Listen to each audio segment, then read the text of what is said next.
Danny's parents told him never to go into the basement.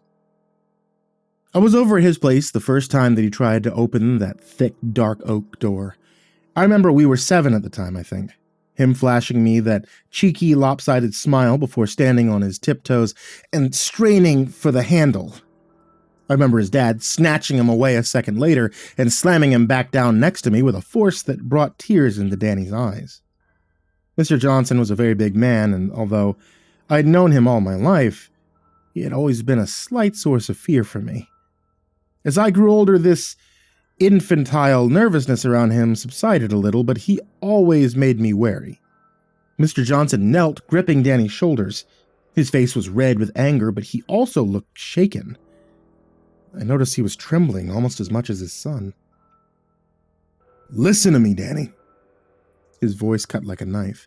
"You never, ever open that door. Do you understand me? Never. I've told you before, and I'll tell you again, under no circumstances do you go down there." Then he bundled his sniveling son into a tight hug before inviting us to come watch cartoons. Afterwards, I had asked Danny what was behind the door.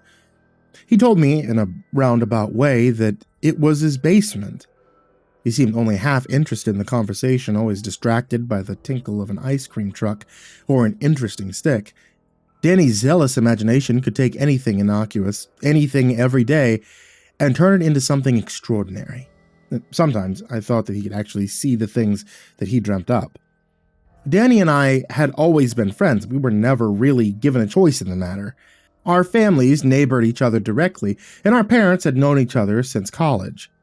They just heaped the infant Danny and I together and waited for a bond to grow. And there was a bond. In the simplest sense, we were best friends. We were always together in the same class at school, in the same scout group. We even ducked into and out of each other's houses like they were connected. For me, there didn't exist a life where Danny wasn't there to get me into trouble, or to get me out of it. Of course, we had our differences. I was always the quiet one, good in school, rarely to be found without my nose in a book. Indeed, if it hadn't been for the influence of the popular and gregarious Danny, I might well have been subject to harsh teasing throughout my education. That was how our unspoken trade-off played out. Danny would vouch for me amongst our peers, seeing that I was invited to games of tag and birthday parties, and I would help Danny with his schoolwork. He never had a head for sums or science, but his weakest spot was English, spelling, creative writing, a rare point of humiliation for Danny. He could never wrap his brain around which words fit to which meaning, or which meanings fit to which word, or what the word was for a particular meaning, etc., etc., etc.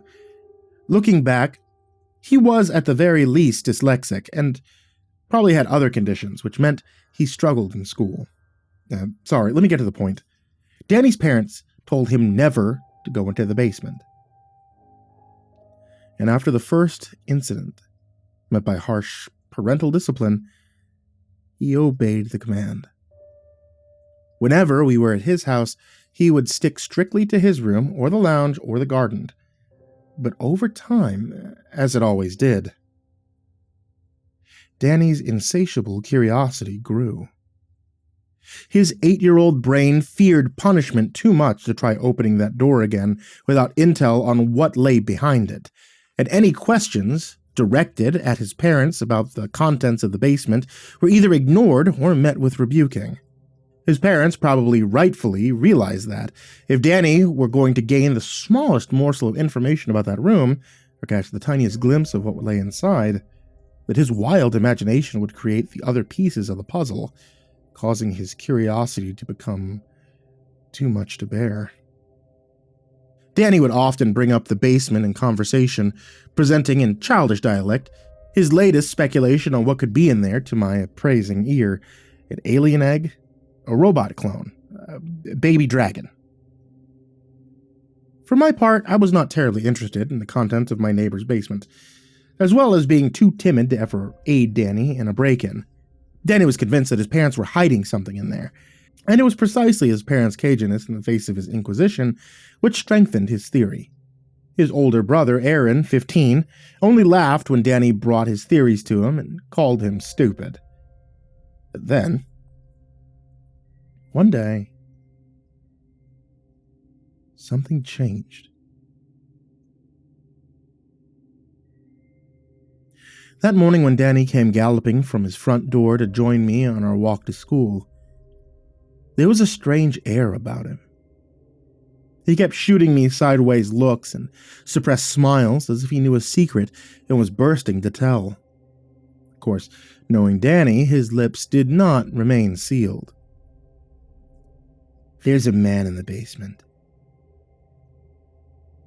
The words came tumbling out of his mouth in a pile, leaving him panting. It caught me off guard. My rational brain couldn't comprehend such an offload of information. "What? What do you mean?" "I heard him whispering through the floor. He heard me, and I unlocked the door.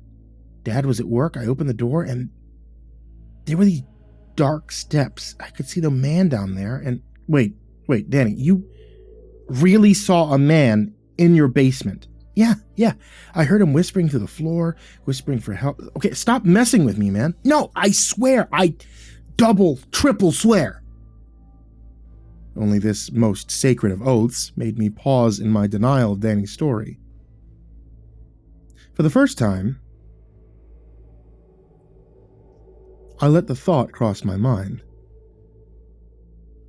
Was it true? I began to question him hesitantly. "Slow down. What about your dad?" "I told you. He was working late." "Your mom?"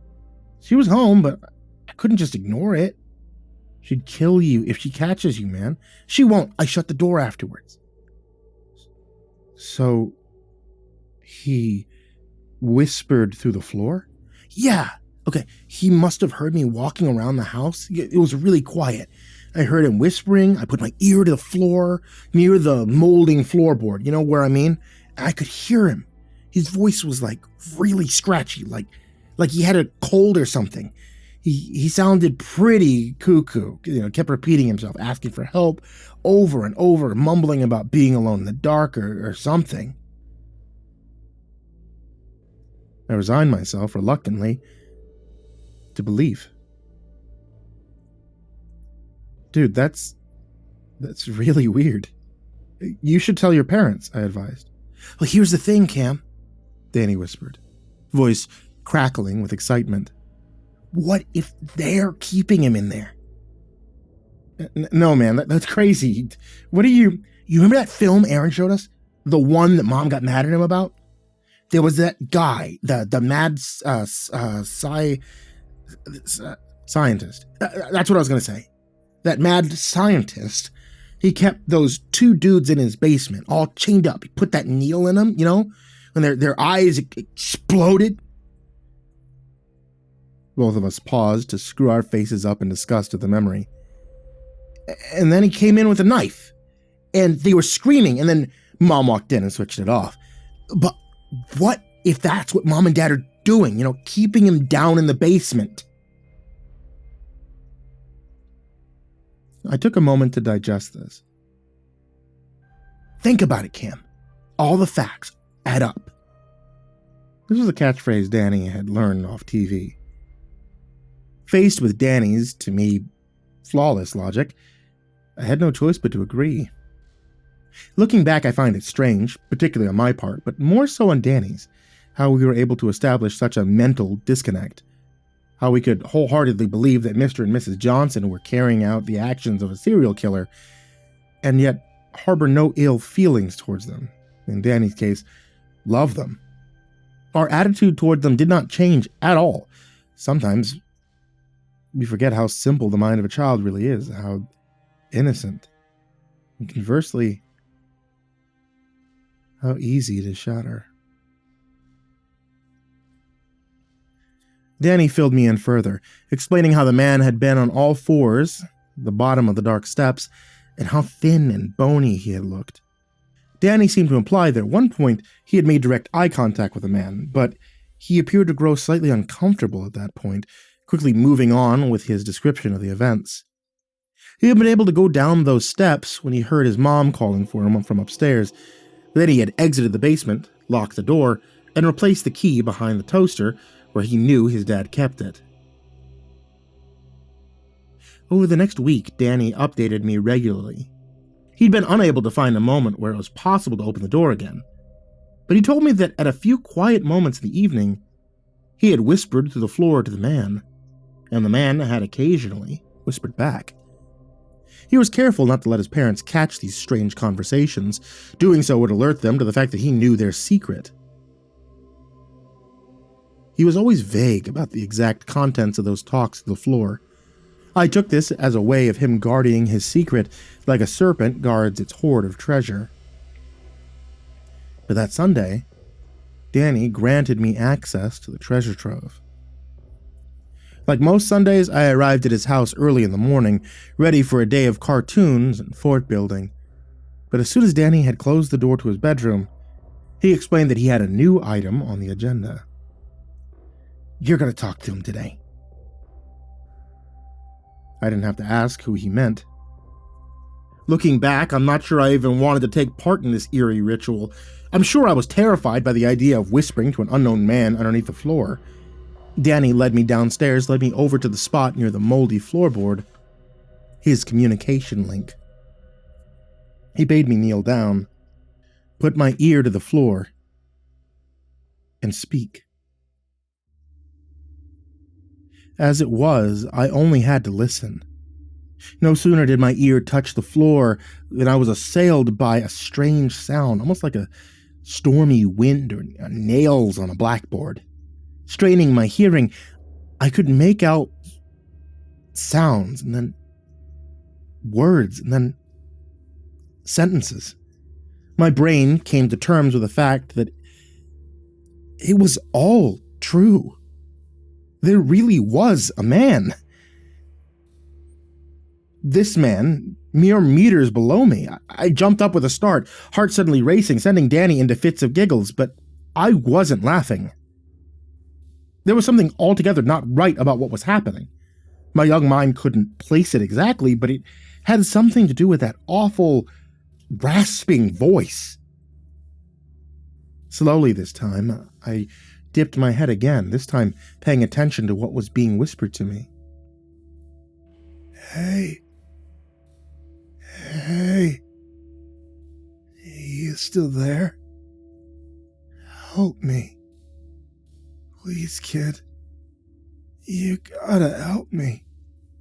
There's nothing down here but the shadows. Shadows all around. Help me. Help me. Help me. Help. Help. Help. Help. This frantic repetition did not come with a rise in pitch, or even a waver in tone or consistency.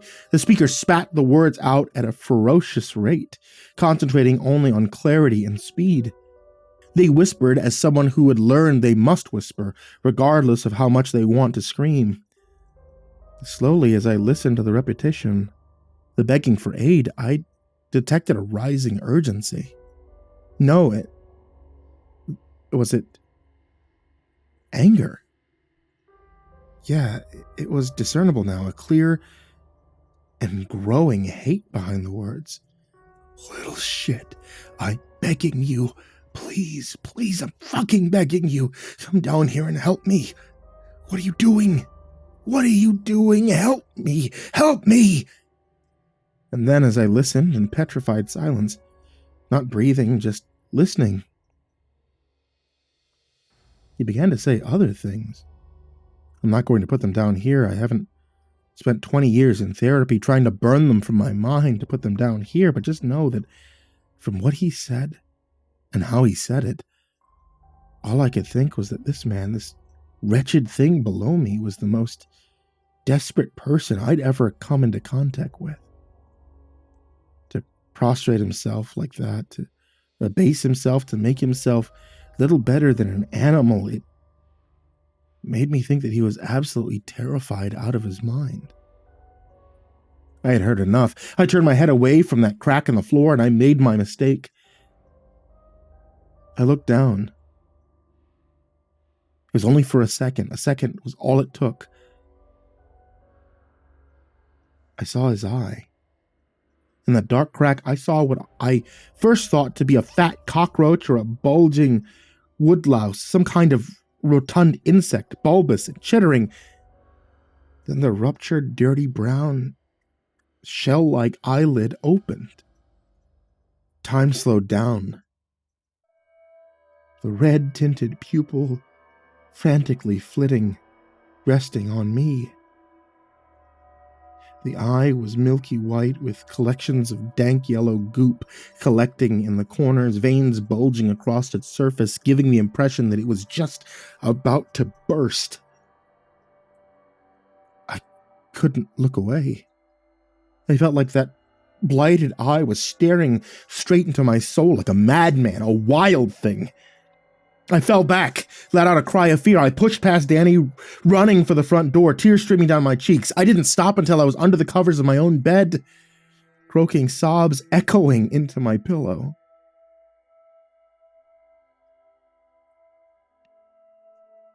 I wouldn't tell my parents what was wrong. Looking back, I wish I had. After a while, guilt and boredom conquered my fear, and I returned to Danny's house. He let me in sheepishly, treading on eggshells around me, unsure of what had caused my reaction. I found my outburst to be humiliating and resolved myself to pretend nothing had happened. Yet I still refused to look over at that door or the spot on the floor where that voice had whispered to me. That evening, shortly before I returned to my own home for supper, Danny and I sat on his bed talking. "What are you going to do?" I asked him. "What do you mean?" "I mean, what are you going to do about him?" A brief moment of hesitation, remembering that horrible eye emerging from the dark. "Well, I'm... Gee, man, I don't know. What do you mean?"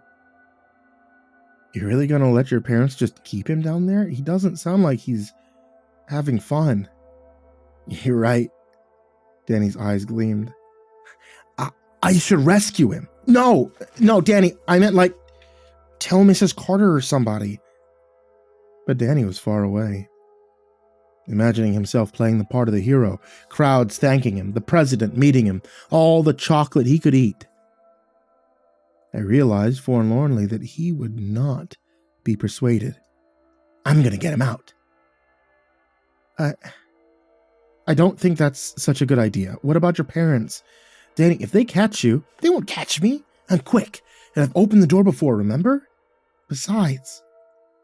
Danny attempted a macho persona. "What are they gonna do, ground me? No cartoons for a week?" He scoffed. Where before punishment had been enough of a threat to deter him, it was now useless. Danny had too much to gain. "No, Danny..." I attempted to put into words a concept my young mind could not fully realize. Something unpleasant. A darkness hatching at the back of my brain, something beyond being grounded, something beyond the simplistic idea that a parent loves you no matter what. I also think that I didn't believe in my heart of hearts that Mr. and Mrs. Johnson were truly capable of holding someone in their basement against his will. If they were truly capable of hurting Danny.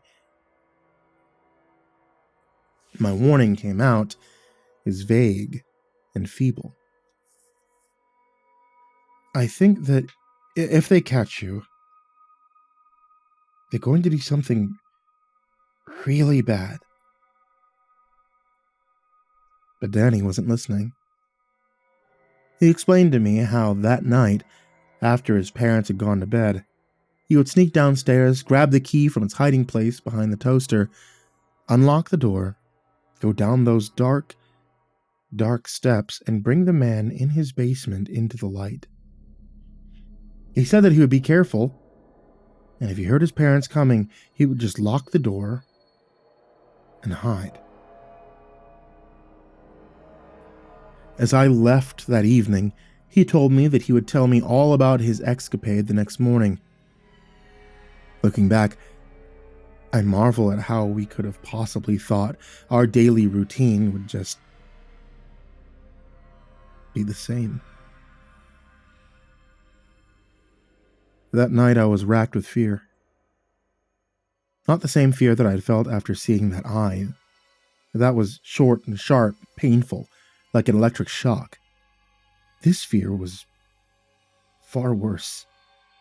It was slow and creeping, slithering around in the pit of my stomach, strangling me. I didn't touch my food. I was sent to bed early. My parents thought I was ill. Danny's parents told him to never go into the basement. And the next day,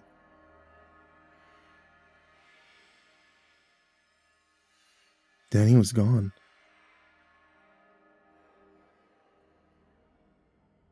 I waited for some time on the sidewalk outside of his house, praying to see that cheeky, lopsided grin, but he never came. Eventually, Mrs. Johnson saw me through the front window and came out. "Is Danny sick?" I asked. I already knew, though, what was coming. "No, we thought he'd gone to yours." A look of fear spread over Mrs. Johnson's face. And the nightmare began. Over the next 3 months, I got accustomed to seeing the flashing lights of police cars and seeing cops coming and going through the Johnson home. At first, the Johnsons were panicked. There was no sign of a break-in, the front door was still locked, and the neighborhood was so friendly. Everyone knew each other. There was absolutely nothing which could explain Danny's disappearance. I remember after the first week, adults began talking in hushed tones around me. That must have been when they made the development in the case.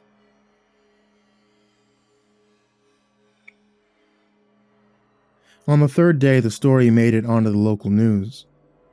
The Johnsons were interviewed outside their home. In a short time, their initial panic had faded to anguish and despair, at least from the outside. Only I knew the truth. Danny had been caught. His parents had done something horrible to him. If I had been afraid of Mr. Johnson before, I couldn't be in the same room with him now. I tried to tell anyone who would listen of my secret insight, but nobody would pay it any notice. Indeed, I was scolded by my parents for being insensitive and inappropriate. Over the years, I stopped trying to convince people. My pain just became a numb, Danny-shaped hole, but I never forgot.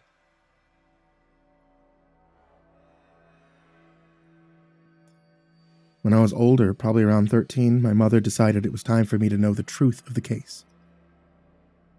What they had found at the end of the first week. She explained that Danny's house didn't have a basement. Behind that thick, dark oak door, there was an old, unused supply closet.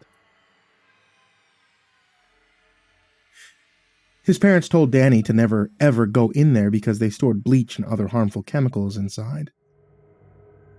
Danny had never been told it was a basement.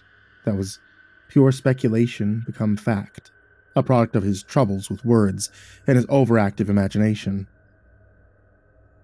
Inside that closet, behind the mops and boxes of clutter, the police found a hole.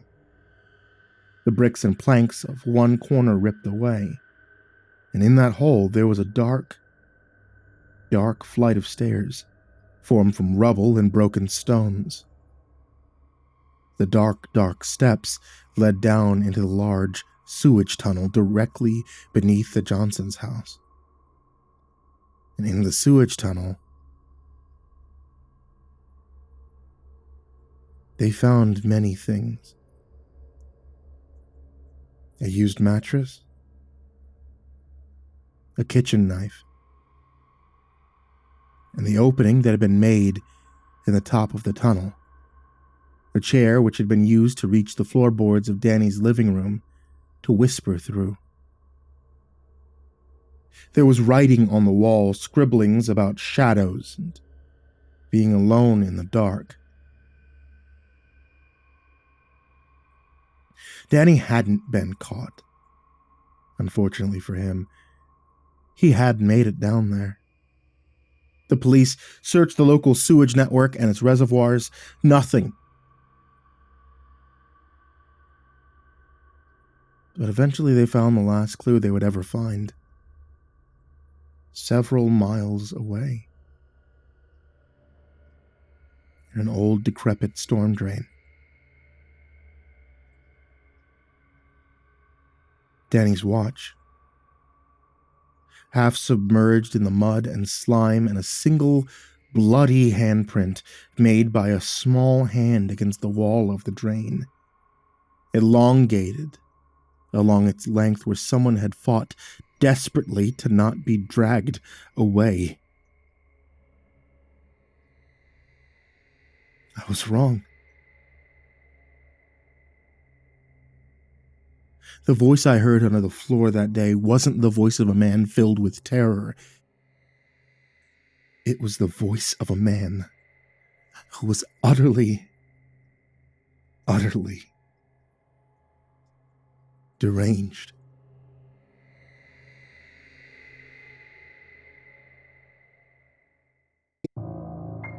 Hey there kids, it's me, MrCreepyPasta, and I just wanted to tell you thank you so much for watching tonight's video or for listening to tonight's episode of the podcast. Once again, my book is available on Amazon. It is the Creepypasta Collections Volume 1 and Volume 2. They're always available if you guys want to check those out. Some of my favorite authors that I've worked with over my career are published in this book. I've curated all of it as well as written the foreword. I hope you guys enjoy it. Check it out. It's in the link in the description down below if you ever want to find out more. And as always, I want to give a very big thank you to everybody who supports me over at Patreon. That's patreon.com/MrCreepyPasta. I cannot thank you guys enough. Thank you guys so much for being supporters. That goes for everybody who was down in the description, as well as AcidSystem, BallarmsTheRat, Blake Rattler, Mendoza, Brenna, BrimstonePandemonium, Caltuna, Chainsmoker Dealer, ChicagoHitman, CoryxKenshin, Cronut508, CrusaderChocobo, CursepoxPrimarch, Dakota Best, Poulsen, Dante Kinkade, Kraus, Ellie Hutmire, Enchanted Buns, Estebean, Gemma, HIDive, nephew, himbojerry, Hour Minute Seconds Time, Jay Keems, Jedis Pet, Jordan Humble, King Crab, Mr. Marcus Splits, Old Penguin, Peaceful Buddha, Psychomel, Red Shadowcat, Remember the Sun, Rinku Star, Salty Surprise, Samara Line, Seclude, Simba's Bloody Mojo, Sky Harbor, Smiley the Psychotic, Sullyman, Tali Sue, the Chavez Brothers. Thank you guys so much for being here. Thank you for listening, thank you for watching, and sweet dreams.